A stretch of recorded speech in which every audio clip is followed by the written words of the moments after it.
What's your situation? My father was high priest of a cult, and I was tortured a lot. How? Electric shock, bondage. I was partially skinned. Partially skinned? Yeah. What do they do? Oh, he just was skinning my leg as an inducement to skin a baby. Well, wait. How old were you at the time? I think I was around 8. And he wanted you to do what to the baby? Skin the baby. He was asking you to rip the skin off of a baby. He skinned my leg first, so I would know how it felt. Because he said if I didn't do it, then he would skin my whole body. What did they do to you then? Well, they skinned the baby, and I was punished with a knife. What do you mean punished with a knife? I had to cut my own hand as a punishment. I have a scar on it. That was just one thing they did. They were into pornography and prostitution and bestiality, and they would kidnap children off the street and sacrifice them. And a couple of people were crucified. You saw this? Yes. My hands were held on a knife, and I was forced to cut the heart out of a child. I was also impregnated at least 3 times, and other children, young adolescents were also impregnated, and their babies were given to Satan. Are you saying were the babies carried to term? Not mine. They were aborted. Yes, my father was a doctor. He did the abortions. You understand there are people who don't want to believe you. Well, it does happen, and it's happened in many places around where I live. I know other survivors who are also in therapy. They've experienced the same kinds of things. It's real, it happens, and I'm trying to prove it. And to the perpetrators and to the abusers who commit these heinous acts, you would say what? I'm trying to make you stop, and with God's help, I will. Husband and wife team, Dr. Walter and Linda Young, are the leading pioneers in the treatment of satanic ritual abuse. Linda and I work in this field together, and obviously we have to deal with what it's like day in and day out to work with people who've been traumatized to this extent.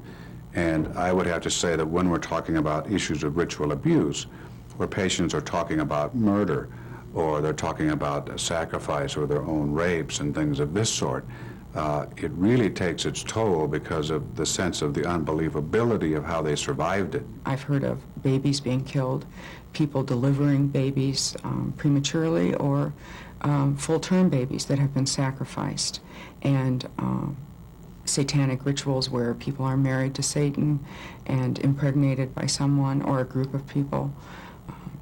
Again, no one wants to hear that. It's too horrific for the population. Let me tell you, I have been there and worked with, for hours and hours, with hundreds of victims who have been through this. They're not all liars. They're not all making it up. They're not all crazy. They're not all psychotic. Something's going on here. Meet Barbara Jackson, scientist with a PhD in biochemistry, former instructor at Harvard Medical School, and survivor of satanic ritual abuse. Memories of childhood torture didn't surface for Barbara until adulthood, and her accounts of abuse are strikingly similar to stories told by other survivors. And for any survivor, coming forth and speaking out requires immense personal courage. On a night when there was going to be a ritual, what would happen? People would start arriving, and they would have robes. And I would just be brought into the basement, and the basement is divided into 2 halves. One half is open. That's often where the table that the child or the animal would be put on to be hurt.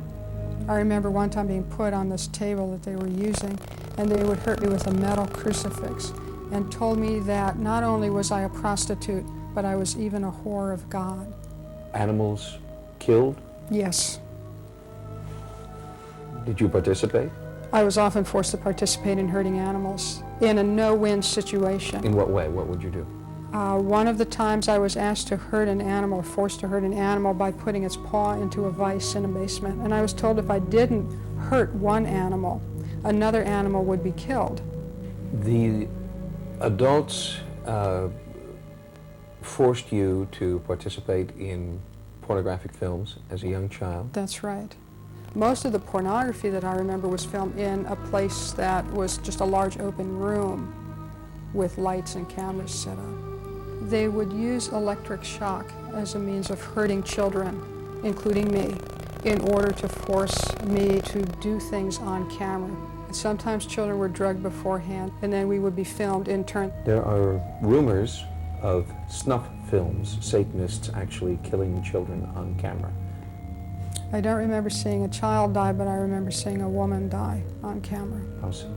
She was basically held in a standing position. And there was a white sheet behind her and a single camera and some lights. And they began just by cutting her so that she was bleeding. Once they had cut her enough, she stopped crying, stopped pleading. One of the things they did was pervert Christian ceremony to prove to us children that we had no escape and that God wanted us to be with the people who were hurting us. One of the ways they did that was to hang me on a cross in the basement on Easter. Claims of being raped by crucifixes or being crucified oneself are hogwash.